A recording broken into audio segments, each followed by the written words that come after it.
Good morning. It's great to be with you all again. And when I say again, I was here almost exactly a year ago with you. What a 14 months it has been. What a 12 months it has been. 14 months of this administration. By the way, I was out talking to you some this morning. The most common question was, like, how'd you lose all that weight?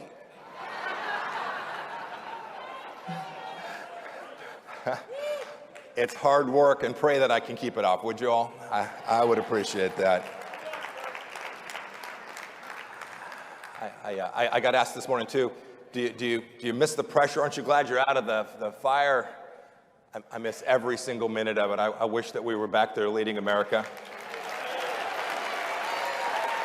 Look, let's go through the list of just these past 14 months. What's changed? When I talked to you last year, I spoke about all the things that President Trump and I had done here and abroad for America to protect each and every one of you. In the last 14 months, we've seen governors that don't wear masks, but requiring 3-year-olds to do so.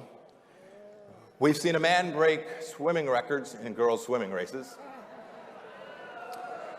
We've seen a Russian dictator now terrorize the Ukrainian people because America didn't demonstrate the resolve that we did for the 4 years prior.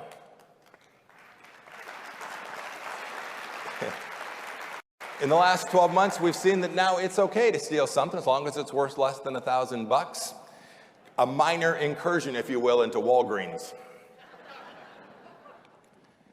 We've seen the number of border crossers on our southern border go up by 4 times, something that we would never have permitted to happen. And we've seen a debacle in Afghanistan that had the result of 13 Americans not come home to their families. I want to take just 1 minute. I know I was a soldier. Many of you probably served in Afghanistan. Many of you would have friends and family. I want to take just a minute to tell every one of you, I know watching what happened in Afghanistan was hard, and it was difficult, and it was depressing. And some of you have questioned whether your service was just wasted.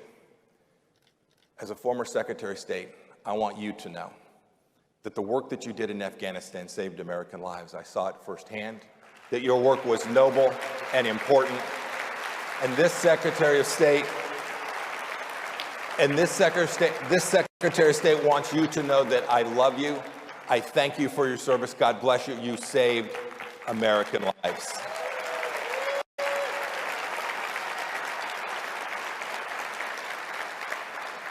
You know, the other day, President Biden said he was in one of his moments. He was kind of wandering around, and he said, well, they're against all these things that I'm doing. What are Republicans for? So let's go through the list. First, we're making sure he doesn't own a single branch of government just as quickly as we possibly can. Second, you saw this with President Trump. We were disruptors. We were prepared to break glass when what the establishment was doing made no sense. We were preparing to break it. Republicans are prepared to do the right thing to protect the American way of life everywhere and always. You should know that we defended that border, protecting American sovereignty. We built the wall. We changed the course of history by telling folks, if you want to come to America, this greatest nation in the history of civilization sounds great. File your asylum claim and then go back and wait. When we did that, we changed and we provided security for the United States of America. We protected every human life. I couldn't be more proud of the fact that when I came in to be Secretary of State, your dollars, your money, your hard-earned money that was being paid in American taxes was going to foreign countries and being used to promote abortion around the world. And in an instant, we stopped it and saved countless lives.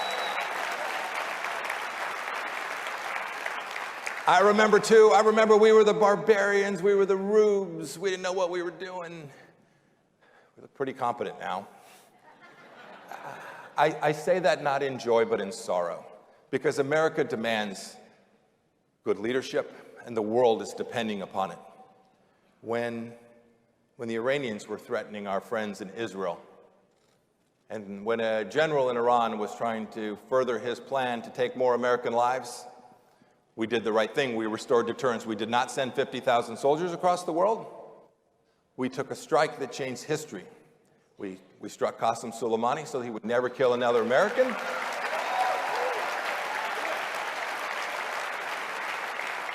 We made clear to our friends everywhere that we were going to be friends with our friends, and we moved the United States Embassy from Tel Aviv to Jerusalem, recognizing that place.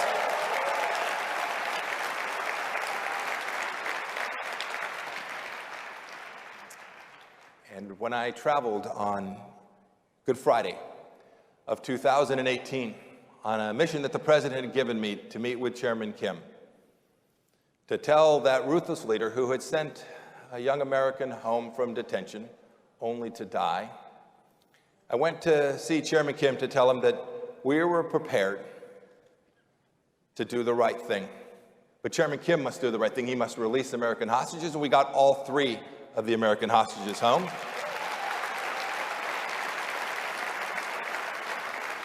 And we did not take 1 penny of yours and give it to a bad guy to get them back.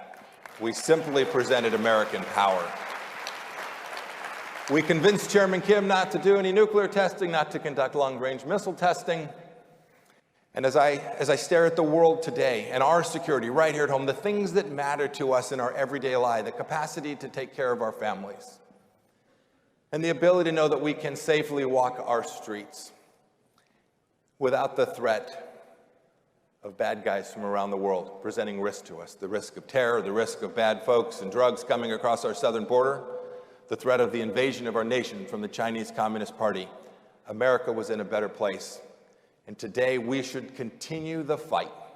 We should continue the fight to make sure that that is so in the future. I want to talk about the things that matter to Americans right here at home. We see on our TV the bombs, the missiles, the Soviet tanks, the Russian tanks moving across Ukraine. My first assignment when I was a young lieutenant I was in a border unit patrolling what was then the East German border. It was the last time we had Americans in Europe standing face to face with the Russians. How did we prevail? It was peace through strength. It was Reagan's model. It was the model that we used for 4 years in the Trump administration. We put America first, and we told people around the world, you cannot tread on us.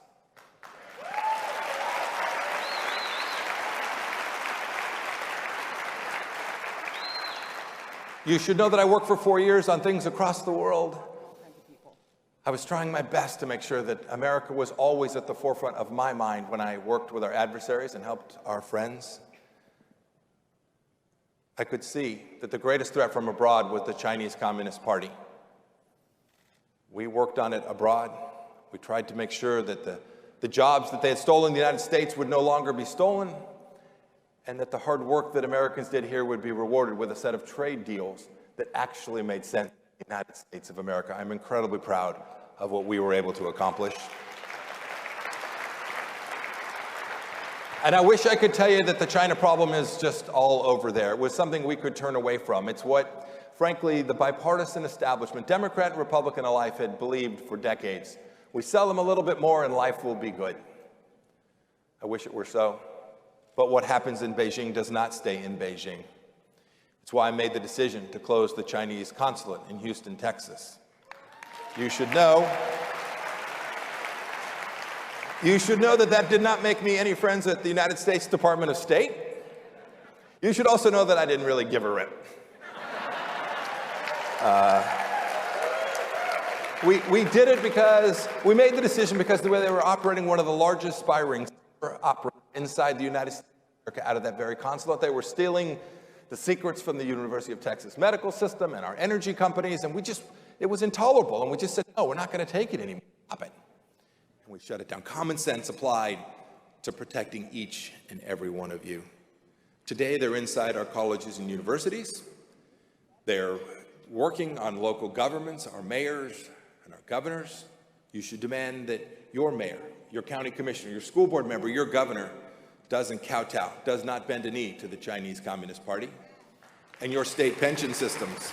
Your state pension systems, any of you are teachers or work for government, pay money into state pension systems, you should make sure that your state pension system is in underwriting the very weapons that the Chinese Communist Party may one day use to attack our great nation. It's unacceptable, it's irrevocably evil, and we can do better. You know, we just had a president do nothing to prevent our young best athletes in the world from traveling to Beijing, and all we did was tell them, take a burner phone like a drug dealer, right? Be very quiet. Don't use your rights as an American to say the things you care about, because if you do, those bad guys where you're going to compete, well, they just may not let you come home. We could have done more. We could have prevented this from being there. We could have made sure our athletes could do their best and compete across the world without the jackbooted thug Xi Jinping staring them down, taking their DNA, and forever changing the course of history. These are the things we're for. These are the things Republican more. We know our founding. We know that this is a nation with a deep Judeo-Christian footing, mooring. We must defend it at every turn. I've done this ever since I was a young cadet. I was even thinner then. My friends joke that I boxed at 172. I was 172 pounds. I am not scaring 172 today. We need to be prepared to stay in that fight. We need to defend these things. There's no room on the things that matter most, that parents get to direct their kids' education, that our schools should be open, our churches should be open. These are things we know in our heart matter to the next generation. We should make sure in those schools and in our churches, we are teaching the greatness of the United States of America. It is an imperative. I battled adversaries all across the world. I met with the Taliban. I met with Chairman Kim and Xi Jinping. There is no threat greater to the United States than that which emanates inside our republic, emanates inside our school system. If we do not teach our children, the next generation, that we are not a racist nation, then surely the bad guys. If we do not teach them that we are not a racist nation, then surely the bad guys will come to be right about an America in decline. It is not true. We will prevent it from being so. I want to close with this. I have spent these last 14 months watching what's going on in Washington with great trepidation, but doing what I need each and every one of you to do, and what my wife and I are committed to doing. We're going to go stay in this fight. I have been so heartened. I've traveled from Tennessee to California, yes, even California. I've traveled to Ohio. I was in Iowa last night. I was back here in Florida earlier this weekend past. Traveled all across the country helping good candidates who have decided to give of themselves back to their community. I've watched people who didn't even know where their school board meetings were being held saying, I'm going to run for school board.